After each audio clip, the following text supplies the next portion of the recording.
Hip-hop music during the 1980s and 1990s took a stand against African American oppression through shining a light on police brutality and promoting civil disobedience against racist authority figures. During this era, police brutality rates and racial discrimination against African Americans was at an all-time high. Police officers would wrongfully stop African Americans and perform searches and seizures without probable cause and warrants. They would use unnecessary force and brutally injure African Americans. Hip-hop artists sought to take a stand and took it to the studio to create an awareness on police brutality and promote civil disobedience. Rappers like Ice Cube, Dr. Dre, Eazy-E, and Tupac Shakur were major influences and well known for showing their hatred towards police officers. One group, NWA, was greatly known for protesting police brutality.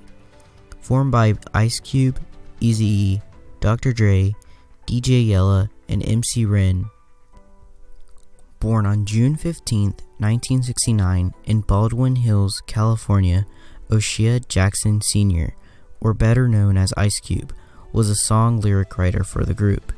He grew up in a healthy family. His father, Hoshea, was a hospital clerk and custodian, and Doris, his mother, worked as a groundskeeper at the University of California, Los Angeles. He developed an interest in hip-hop music as an early teen. He began writing raps in his high school keyboarding class. At the age of 16, he sold his first song to future NWA member Eazy-E. Born on September 7, 1964 in Compton, California, Eric Wright, better known by his stage name Eazy-E, was the vocals of NWA.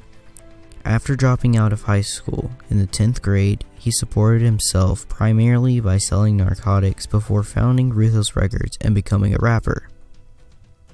He was introduced into the hip-hop scene when his cousin was shot and killed for selling drugs. He thought he'd have a better life than selling drugs.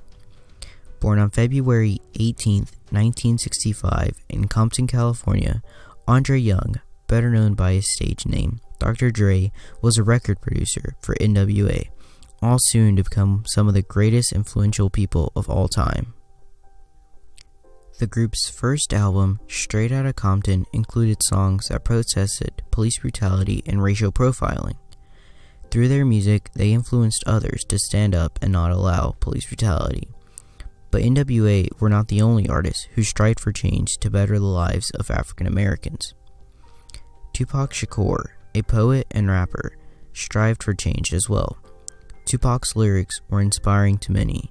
He targeted mostly a young audience, but he was also constantly battling equality in the world. One tragic event that fueled this style of music was a Rodney King incident.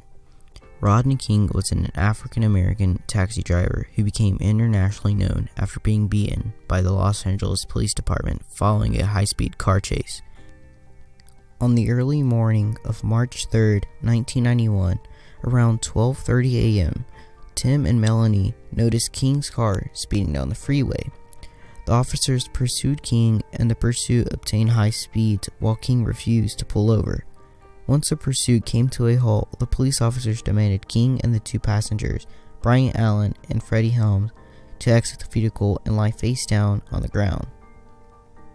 After two passengers were placed in the patrol car, 5 white Los Angeles Police Department officers, Stacy Kuhn, Lawrence Powell, Timothy Wynn, Theodore Bresno, Rolando Solano, attempted to subdue King, who came out of the car last.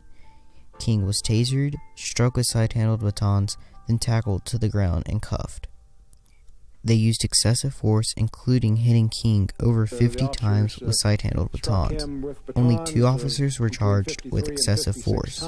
Many were upset since they thought the punishment should have been more severe.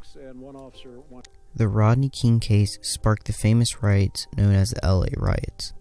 The LA Riots was a series of riots, lootings, arsons, and civil disturbance that occurred in Los Angeles County, California, 1992. The Rodney King incident was not the only event that caused the LA riots.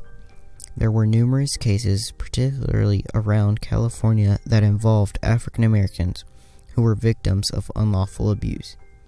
While society had problems, so did NWA.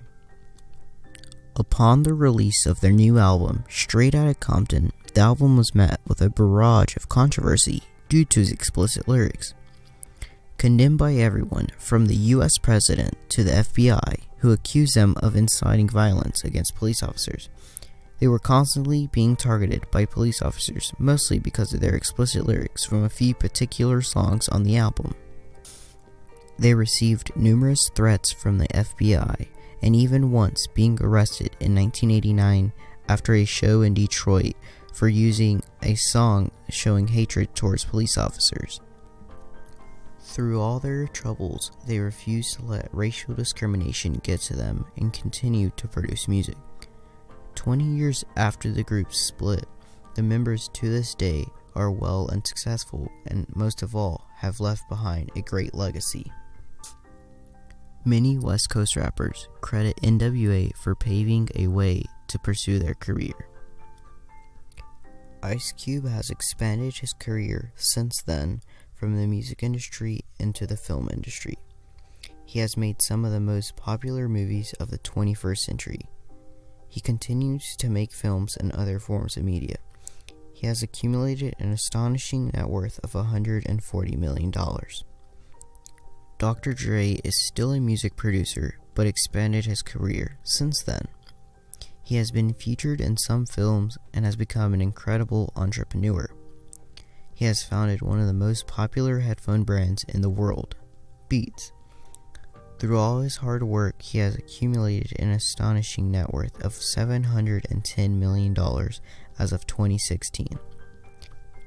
Eazy-E has unfortunately passed away since the group has separated, but he has gone down in history as one of the most iconic hip-hop artists of all time. Through their courage and bravery, they refuse to let racial discrimination and police brutality affect them. They have expanded the hip-hop genre greatly and set the pathway for others to pursue their dreams.